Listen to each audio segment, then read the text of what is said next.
Olá, boa noite, turma. Mais uma vez aqui presente com vocês de forma virtual, né, da disciplina de Fundamentos Sociológicos e Antropológicos da Educação, a Educação à Distância, né, professor Benjamin. Eu vou dar início a uma pequena revisão. Houve uma pequena mudança no calendário de prova de AD. Essa prova seria dia 26 e ela foi transferida, 26 sábado, ela foi transferida para o dia 28, segunda-feira. Então, segunda-feira, no final da noite, no final da tarde, início da noite, eu estou colocando o link para vocês fazerem essa prova, né, pelo Google Forms. Vou deixar ele aí 24 horas mais ou menos para vocês fazerem essa prova. E aí, como eu prometi, né, eu vou fazer uma revisãozinha básica relacionada ao último conteúdo que nós tivemos, né, do livro Fundamentos Sociológicos e Antropológicos da Educação, e o capítulo é o Conhecimento Antropológico e Sociológico com base para a compreensão da sociedade, que está na página 58, no qual vocês fizeram uma resenha também, tá? Lembrando que essa prova, a nota dessa prova, ela será somada com as atividades propostas que nós fizemos, essa resenha.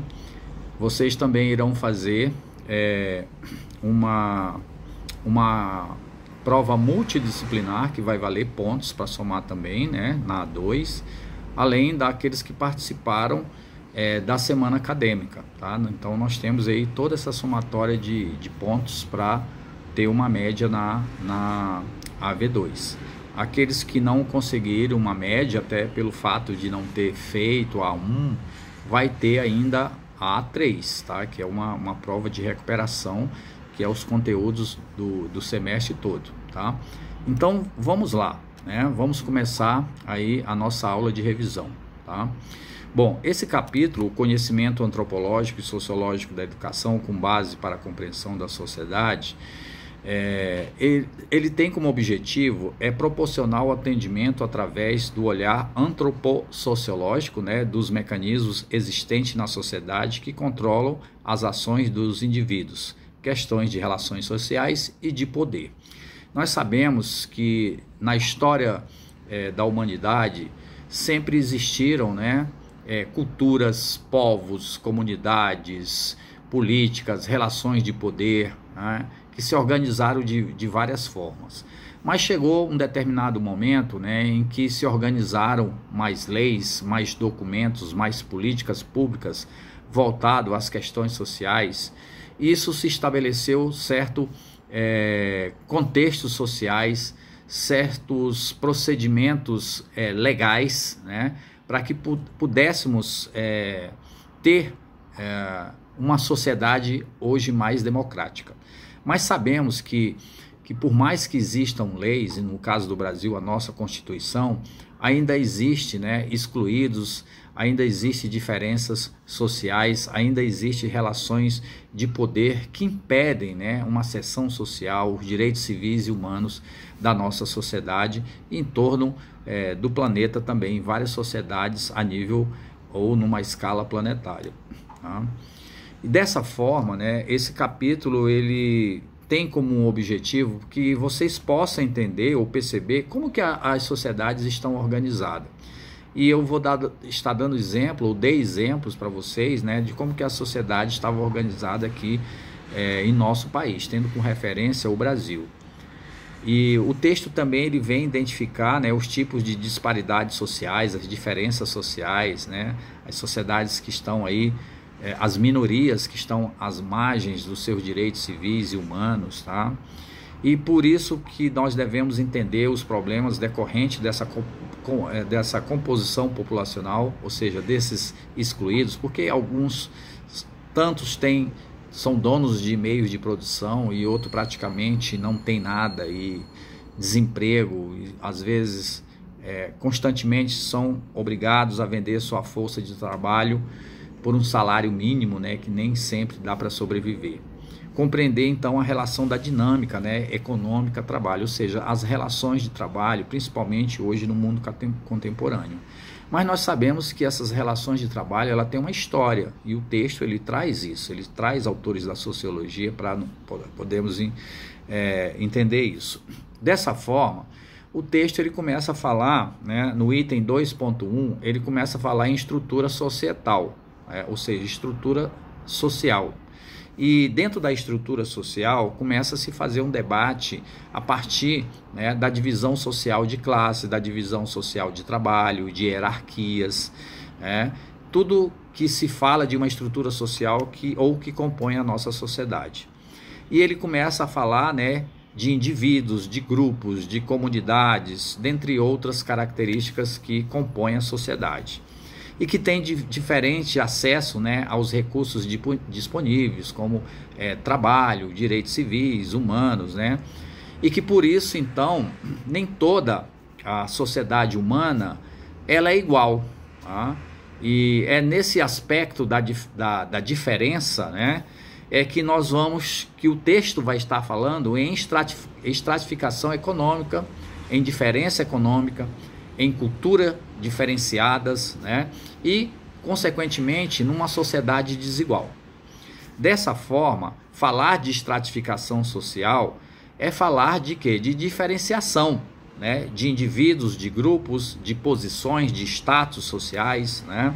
Camadas sociais, hierarquias sociais, né? E, dessa forma, o texto vai fazer debate em cima do que ele chama de estrutura societal. Diante disso, né, o texto, então, ao debater sobre estrutura societal, ele vai nos mostrar sobre a importância dos direitos e deveres de todos, vai falar sobre a questão e reflexões sobre direitos civis e humanos, tá? E, diante disso, o texto vai trazer como exemplo dessa diferenciação social econômica, né, dessas relações de poder, o espaço urbano, né, a cidade, como resultado dessas interações entre essas pessoas, indivíduos, grupos, comunidades, né? E a cidade, o espaço urbano, ele é marcado por uma diversidade de classes social, né? Por uma oferta ou não de mercado de trabalho, sobre a mobilidade, acessibilidade, né, transporte, habitação, educação, saúde, qualidade de vida, acesso aos bens e serviços, lazer e cultura. Por isso que o texto traz para esse momento em debate, né, e eu coloquei para vocês a questão da cidade que vocês moram, no caso Campo Belo, no caso o Distrito Federal, né? Como que funciona essa cidade e a sua estrutura em termos de estrutura societal. Dessa forma, falar de estrutura societal, o texto traz primeiro o termo comunidade, né? Ele afirma que o termo comunidade tem duas concepções, uma social e outra espacial, tá? Social no que refere a categorias sociais, e espacial na questão geográfica, de espaço geográfico. Falar de comunidade implica uma pluralidade, né? Uma diversidade, uma identidade, algo que se identifica algum grupo comunitário, né, entre os indivíduos ou grupos que compõem essa comunidade. Essa identidade está atrelada de três princípios básicos que o autor fala: filiação, nascimento, residência. Então fala dentro de um contexto mais íntimo, de grupos familiares, né? E fala que essa estrutura societal em termo comunidade, ela também se caracteriza por ser social, porque ela também é cultural e diversa, né? Então podemos falar em diversidade social e cultural também. E que nessa comunidade existe afinidades, identidades e diferenças, tá? E é espacial, como eu tinha dito antes, no sentido geográfico, espacialmente dividida em regiões, territórios, lugares. E pode haver também conflitos, né, dentro de uma comunidade, pode haver relações de poder, pode haver segregação socioespacial, pode haver etnocentrismo, xenofobia, tá? Porque todo ambiente espacial, territorial, existe as diferenças. E dentro dessas diferenças sempre existem as relações de poder que podem impor, né, preconceito, como a questão que nós estudamos do etnocentrismo, que é histórico, né, quando os europeus se identificaram como civilizados, porque organizaram a sua política, a sua economia, seu espaço urbano, as cidades, primeiramente do que vários grupos sociais no planeta. E dessa forma, esse grupo europeu branco, ele começou a criar um certo preconceito com aqueles que não tinham um modelo social econômico igual deles. Por isso eles chamavam os povos da África, da Ásia e da América Latina, da América como um todo, de povos primitivos, né? Porque não teria uma sociedade melhor organizada do que eles. E é isso que se tornou o etnocentrismo, né? Porque o branco europeu se tornou o grupo étnico, o centro do mundo. E diante disso, né, a antropologia, a sociologia, as ciências humanas, elas construíram, todo esse paradigma que foi construído pelas ciências. E com a globalização, né, com as relações humanas em todo o planeta, esse etnocentrismo ele também percutiu, né, em determinadas regiões. Tá?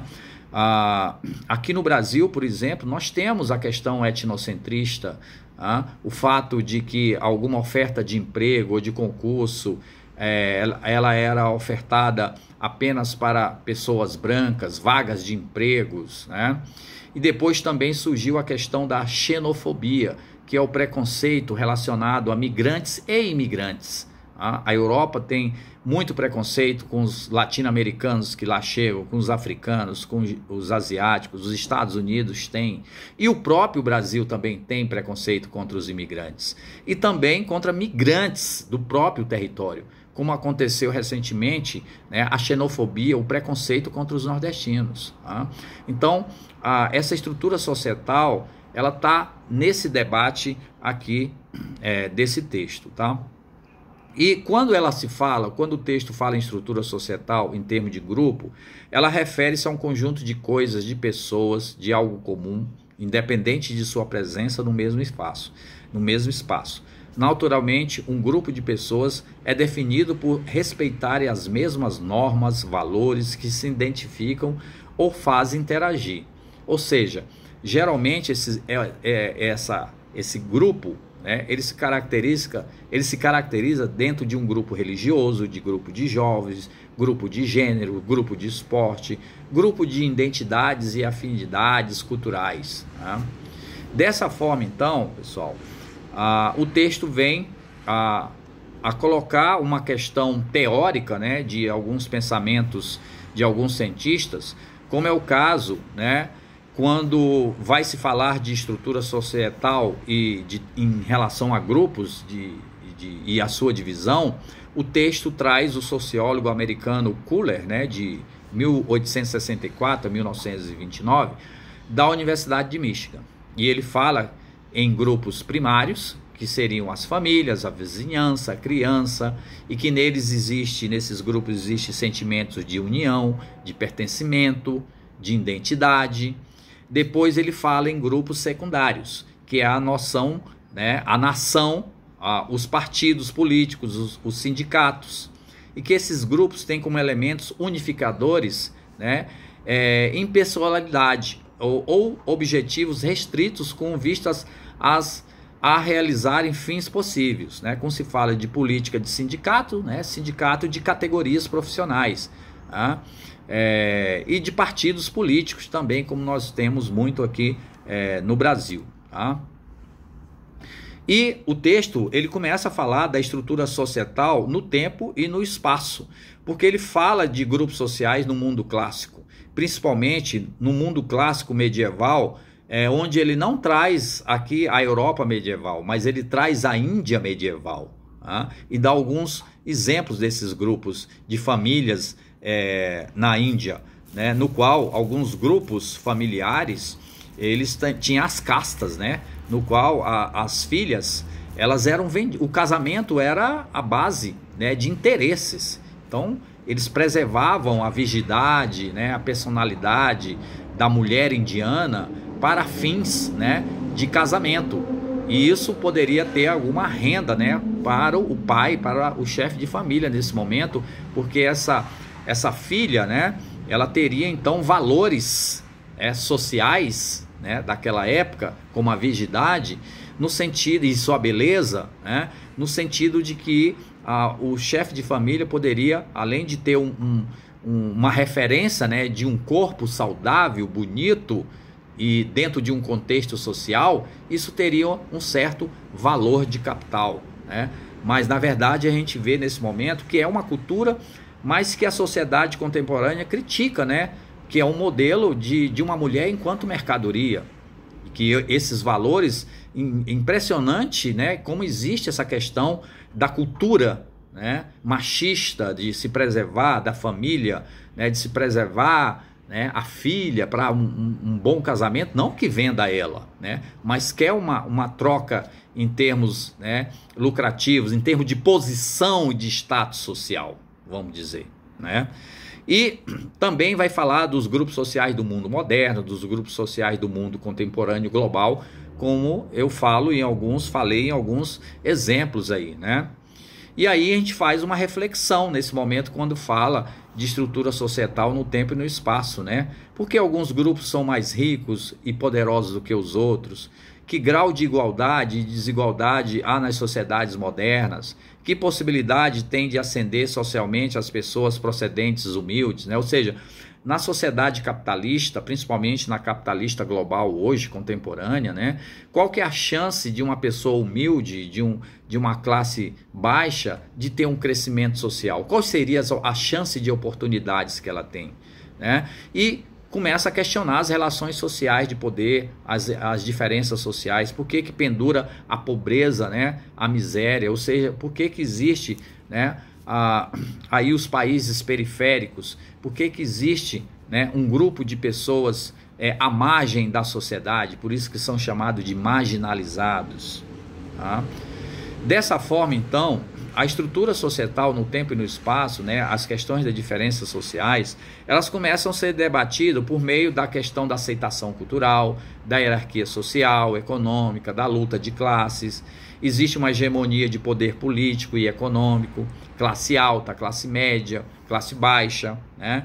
E essas diferenças também geram conflitos, como o texto coloca bem claro para a gente, tá? E aí o texto vem com um exemplo da cidade, da estrutura societal, né, na cidade, o tempo e no espaço, as questões de diferenças sociais, porque a cidade ela vai trazer a questão da mobilidade social, da falta de oportunidade, da qualidade de vida, tá? O texto traz a exemplo de uma questão de ascensão social, de crescimento social, o exemplo do Silvio Santos, né?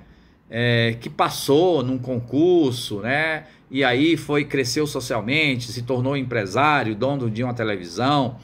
Fala também de um mendigo que pegava livros no lixo, e que estudou e que teve a oportunidade de passar num concurso, tá?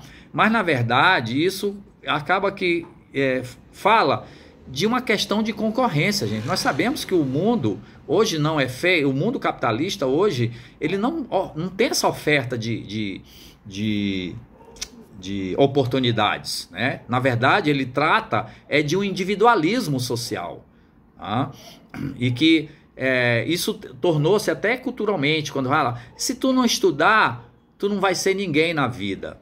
Aí o cara vai, tira um diploma, aí ele vai fazer um concurso, tem lá milhares de pessoas concorrendo à mesma vaga. E ele estudou, né?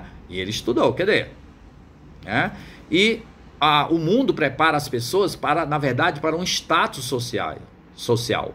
Mas as políticas públicas voltado à questão dos direitos à cidadania, dos direitos civis humanos, né, que deveriam criar essas oportunidades, essas frentes de empregos. Mas nós sabemos que isso não acontece, esses direitos civis humanos. Aí o texto, ele começa a trazer as teorias clássicas da sociologia, né? Como ele traz, então, teóricos da sociologia, o Karl Marx e o Max Weber, que dão opiniões sobre a questão das sociedades clássicas, que começou lá na Idade Moderna, principalmente com a Revolução Industrial. O texto afirma que Marx, com o processo de industrialização, surgiu o sistema de classes, no qual a burguesia, né, a classe operária ou operariada, seriam os mais importantes, no sentido de que eles eram a mão de obra, né, da burguesia industrial da época. A burguesia controlava a escola, os meios de comunicação e outras instituições.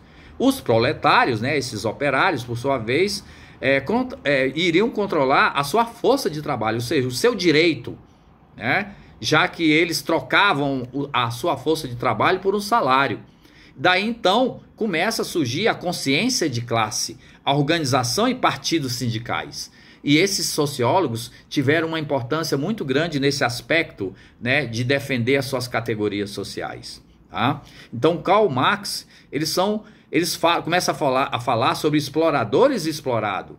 Né? O marxismo e o materialismo histórico dialético começam a se identificar aqui. As ideias de Marx, ela tem fundamentação teórica até hoje nas ciências sociais e humanas, né? Quando se fala principalmente sobre materialismo histórico, sobre dialética. Dialética é comparar, e eu dei esse exemplo para vocês na nossa aula que estavam acompanhando, né? No sentido de que quando você vai estudar um determinado bairro da tua cidade, um bairro de classe baixa, a periferia, a favela, e você vê que falta teatro, falta cultura, falta qualidade de vida, falta escola, falta posto de saúde, falta segurança, enquanto que um bairro de elite é o contrário, né? Ele tem acesso ao lazer, à cultura, ao meio ambiente, à segurança, ao teatro, ao cinema, a shoppings, tá? E aí nós começamos a comparar esses dois espaços. Ao comparar esses dois espaços, nós estamos fazendo uma dialética. E Karl Marx falou que todos os estudos, toda pesquisa tem que haver uma comparação. E a partir dessa comparação é que a gente vai tirar as nossas conclusões. E aí é isso que enriquece, né?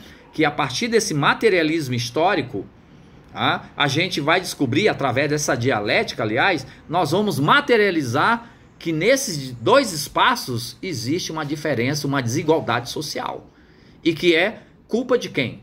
Nós vamos descobrir o porquê dessas diferenças. São questões de poder, são questões de políticas, né?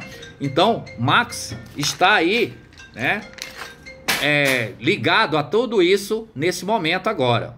Tá? Dessa forma, então, gente, Weber também entra nessa questão da estratificação social. Ao contrário de Marx, Weber ele elenca um novo critério de estratificação social, porque ele traz identidade. Segundo ele, a estratificação social existe não somente em função dessas diferenças que eu falei anteriormente, mas também de poder, de prestígio, né? Ele fala em probabilidade do que o homem ou um grupo de homens realiza na sua própria vontade, de uma ação comunal, contra a resistência, contra outra participação. Então ele começa a falar em movimentos sociais, em resistência, em estudos da sociologia, né, das ciências humanas sobre a questão de relações de poder. E fala que o poder é inerente à sociedade e ele está em toda parte, como afirma a filosofia, como afirma a sociologia, a antropologia também nesse momento. Tá? E aí, o mundo pós-moderno, segundo o texto, vai falar em tecnocracia, em meritocracia, e nesse contexto desse debate tecnocrático e meritocrático, vai falar em sociedade de alienação, de novas formas de relação de poder. A tecnocracia é entendida como um sistema de organização política, social, no qual os técnicos, através de sua função, prevalecem.